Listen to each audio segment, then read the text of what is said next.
मुकेश भाई, welcome and good morning to you. नमस्कारम, जय श्री राम सर, कैसे हैं? अच्छा, मैं एक बात पूछना चाहता था आपसे। जो वेदास में लिखा हुआ है वो तो हमारे पास ऑलरेडी है ही, लेकिन जो सनातनी कॉन्सेप्ट है, तो इसमें जितने ये महापुरुष आदि लोग हुए हैं, इन्होंने ईश्वर की क्या व्याख्या बताई है? यानी कि ईश्वर को किस तरह से एक्सप्लेन किया है? ईश्वर की क्या खुसूसियात या कैरेक्टरिस्टिक्स बताई गई हैं सनातनी रिलीजन में? और क्या इसमें एक साथ ये भी सवाल ले लीजिए कि सनातन धर्म क्या बताता है कि मनुष्य का जो मनुष्य जीवन मिलता है, तो जो ईश्वर ने मनुष्य भेजे हैं, इनको भेजने का उद्देश्य क्या है?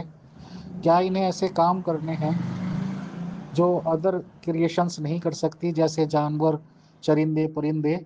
तो ऐसा कुछ क्या है? जब भी आपके पास टाइम की अवेलेबिलिटी हो तो प्लीज़ छोटी छोटी ऑडियो में जवाब दे दीजिएगा, ताकि ग्रुप वाले भी सुन लें और हम उस जवाब को आपके रिकॉर्ड कर लें, ताकि और लोगों के भी काम आए। धन्यवाद, नमस्कार। अमीर फैजल साहब, बहुत शुक्रिया। बेशक आप मुस्लिम भाई हैं, लेकिन आप हैं हमारे हिंदुस्तानी, और जाहिर सी बात आप भी सनातनी हैं। तो मैं ना बार बार इस ग्रुप से इसलिए निकलता हूँ कि इस ग्रुप पे बदतमीजी होने लगती है। तो जहाँ बदतमीजी होने लगती है ना, फिर मुझे वो माहौल छोड़ना पड़ता है। मैं कहता हूँ चर्चा कीजिए, एक हेल्दी डिस्कशन कीजिए, लेकिन जो ये लाइन से हटकर जो बातें होना शुरू होती है ना, फिर मुझे मजबूरन, क्योंकि एक कहते हैं ना, गंदे माहौल से इंसान अकेला अच्छा बैठ जाए वो ज़्यादा अच्छा है। तो वही कुछ मेरे साथ होता है। तो मेरी सभी ग्रुप मेंबर से एक दरखास्त है, अगर आपको कोई मुझसे शिकायत है, बिल्कुल उसके बारे में कहिए, मुझे बताइए, शायद आपसे मैं कुछ सीख पाऊँ। लेकिन ये जो एक गलत ट्रैक पे हट के बातें होना शुरू होती है ना, ऐसा मत कीजिए प्लीज़। ठीक है ना? बाकी जो हैदर साहब ने मुझे सवाल किया है, थोड़ा मैं उसको बताने की कोशिश करता हूँ। शुक्रिया। देखिए, जो आपने सवाल पूछा अमीर फैजल साहब कि उसमें वेदाज में क्या है।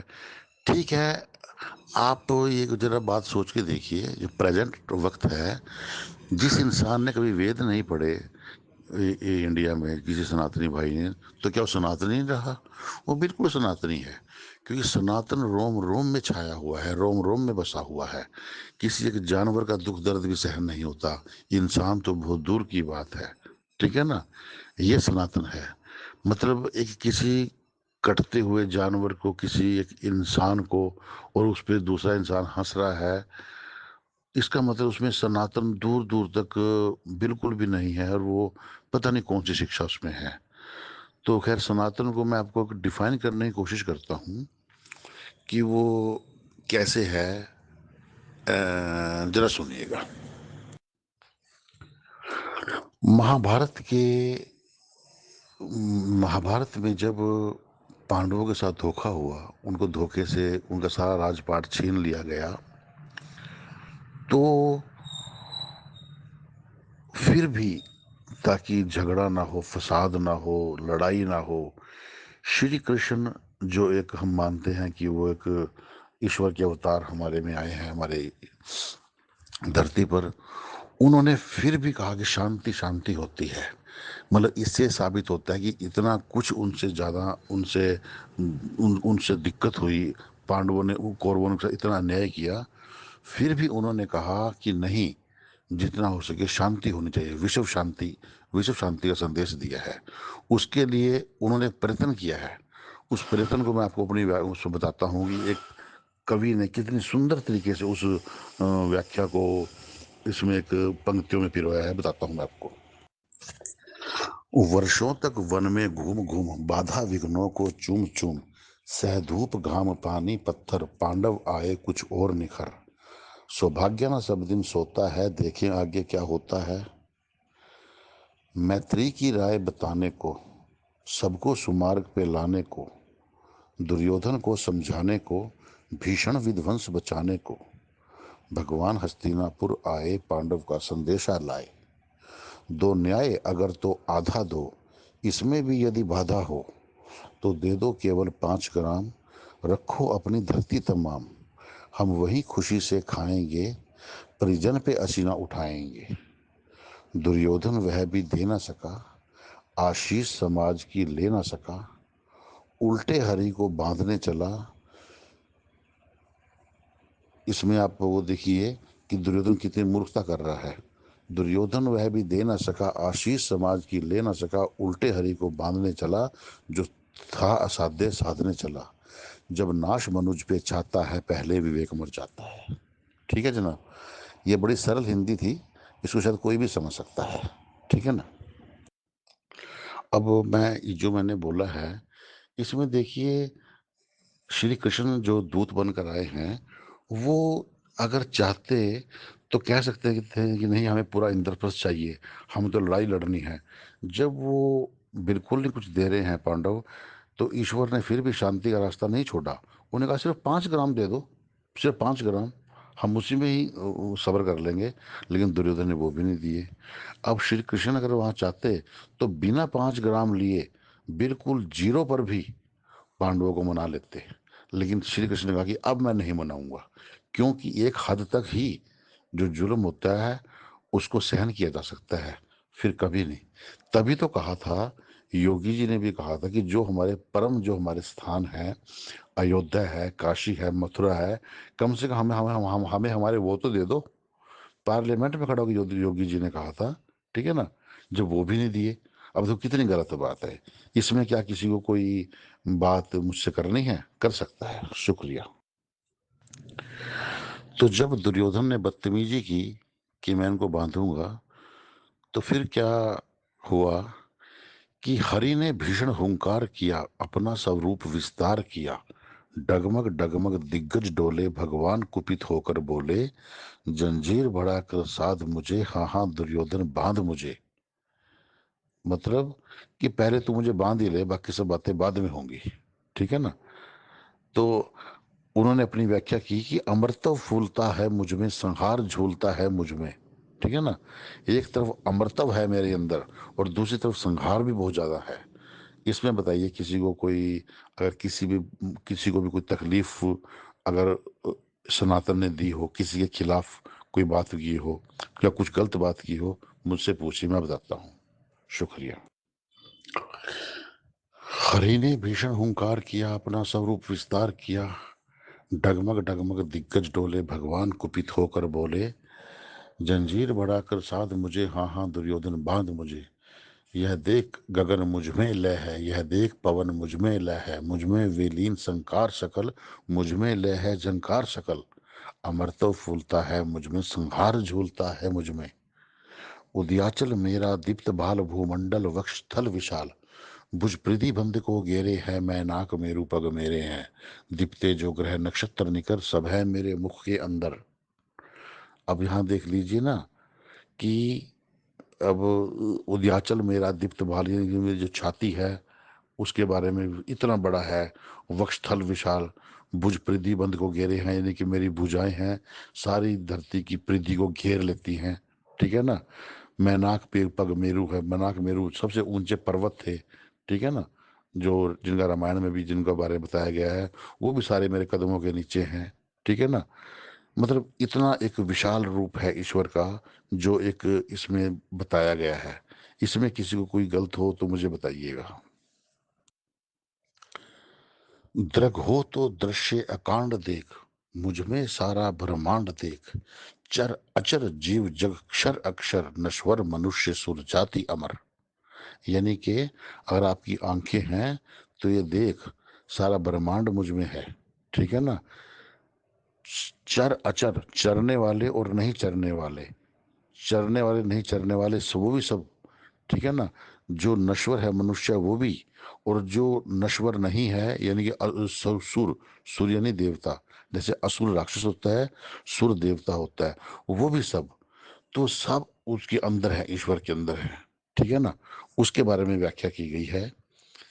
तो जरा इसमें बताइए कि इसमें एक भी लफ्ज जिसे बोलते हैं, वो कहाँ एक लीक से हटकर एक गलत डायरेक्शन में जा रहा है, जरा वो बताइएगा। हाँ, जैसे मैं बोल चुका हूँ, दृग हो तो दृश्य कांड देख, मुझ में सारा ब्रह्मांड देख। चर अचर जीव जग क्षर अक्षर, नश्वर मनुष्य सुर जाति अमर। शतकोटि सूर्य शतकोटि चंद्र, शतकोटि सरित सर सिंधु मंदर। शतकोटि ब्रह्मा विष्णु महेश, शतकोटि जिष्णु जलपति धनेश, शतकोटि रुद्र शतकोटि काल, शतकोटि दंडधर लोकपाल, जंजीर बढ़ाकर साध इन्हें, हाँ हाँ दुर्योधन बांध इन्हें। अब इसमें क्या है, क्या व्याख्या है कि पता नहीं कितने 100 करोड़ सूर्य हैं, कितने 100 करोड़ चंद्रमा हैं। ये उस वक्त बोला गया है, ठीक है ना, जो आज हमारा नासा बता रहा है कि गैलेक्सी में पता नहीं कितने ज्यादा सूरज चांद सितारे हैं, ठीक है ना। ये व्याख्या सनातन में बड़ी पहले से है, ठीक है ना। ये आप लोगों को आज बताई जा रही है। पता नहीं कितने करोड़ सूर्य चंद्रमा इस गैलेक्सी में कहाँ कहाँ क्या क्या विचरण कर रहे हैं, वो सारा कुछ है, ठीक है ना। उसके अंदर और पृथ्वी को तो एक बहुत छोटा छिंटा बताया गया है, ठीक है ना। तो इसके अंदर शायद ऑडियो लंबी ना हो जाए, इसके अंदर देखिएगा एक कितनी सुंदर व्याख्या है। इसमें किसी भी भाई को कोई भी चीज लगी यहाँ ये गलत है, वो जरूर मुझे टोकिए, मुझे रोकिए, मुझे पूछिए, ठीक है ना। शुक्रिया। धन्यवाद बहुत बहुत मुकेश भाई। एक इतना और बता दीजिए कि सनातन कॉन्सेप्ट क्या कहता है इस रिगार्डिंग कि ईश्वर ने मनुष्य को दुनिया में क्यों भेजा।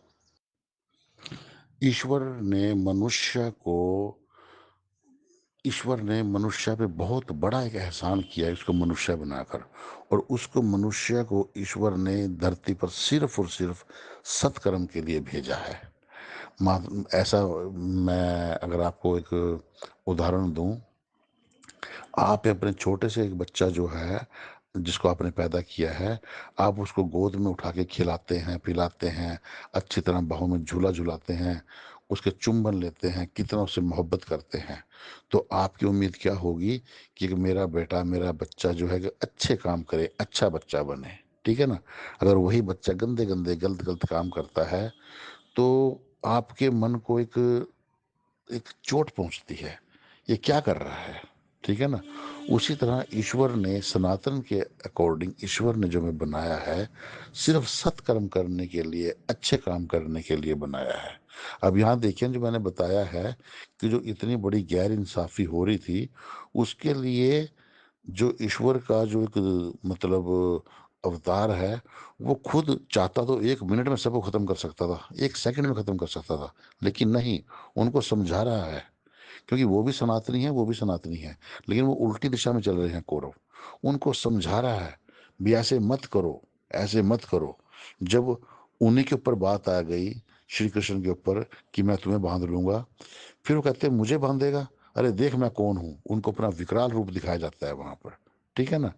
अभी भी समझ जा, वो फिर भी नहीं समझता, ठीक है ना। तो ये भी कहा गया है कि मुझसे ही सारे जन्म लेते हैं, सारे लौट के मुझ में ही आते हैं। ये सनातन है। खैर लंबी ऑडियो हो जाएगी, बाद में बात करते हैं इस बारे में। तो श्री कृष्ण ने कहा, भूलोक अतल पाताल देख। भूलोक मतलब धरती, अतल पाताल यानी कि वो पाताल जिसका कोई तल ही नहीं है, इतना गहरा। भूलोक अतल पाताल देख, गत और अनागत काल देख। ये काल जो चल रहा है, अनागत जो भी आने वाला है वो भी देख, ठीक है ना। भूलोक अतल पाताल देख, गत और अनागत काल देख। मृतकों से पटी हुई भू है, पहचान कहाँ इसमें तू है, ठीक है ना। यह देख महाभारत, मतलब महाभारत के रण में ये बताया गया है। श्री कृष्ण ने कहा, भूलोक अतल पाताल देख। भूलोक मतलब धरती, अतल पाताल यानी कि वो पाताल जिसका कोई तल ही नहीं है, इतना गहरा। भूलोक अतल पाताल देख, गत और अनागत काल देख।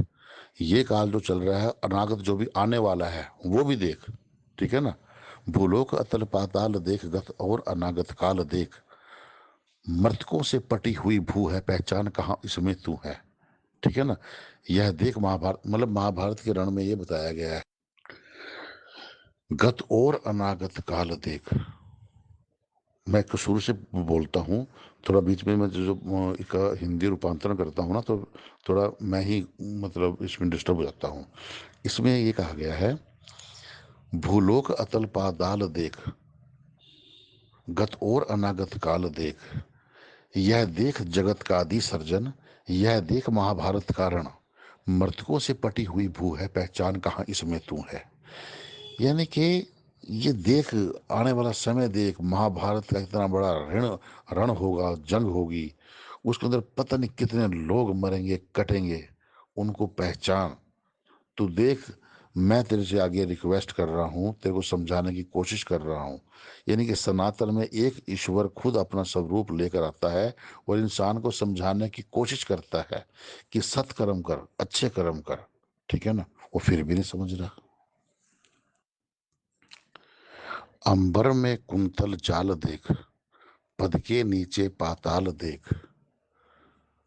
अंबर मतलब वो आसमान, उसमें कुंतल जाल यानी तारों का जाल।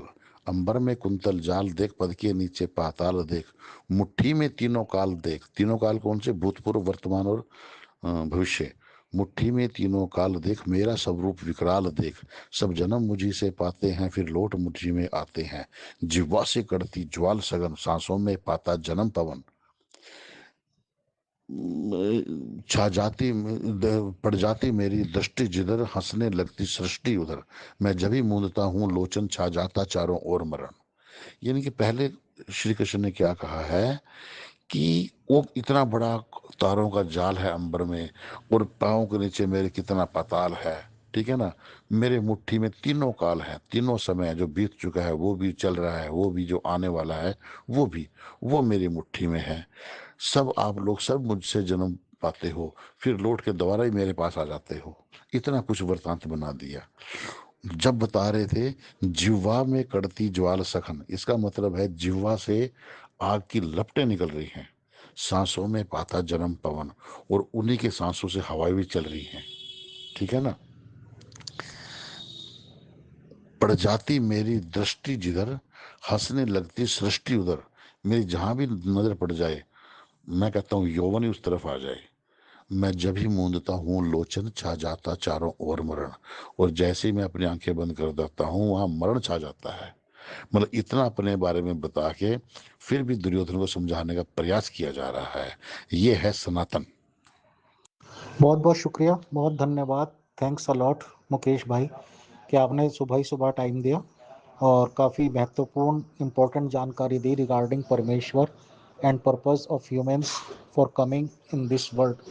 Thank you sir. आपने जो बात की थी कि कुछ लोगों ने बदतमीजी ग्रुप में, तो हमने काफ़ी कंट्रोल किया है, अब ऐसी कोई शिकायत नहीं होगी। अगर कोई भी ऐसा चीज़ आपको मिले तो टैग कीजिए, फौरन कार्रवाई करेंगे एडमिनिस्ट्रेशन के ज़रिए। थैंक यू मुकेश भाई, धन्यवाद, नमस्कार, जय श्री राम।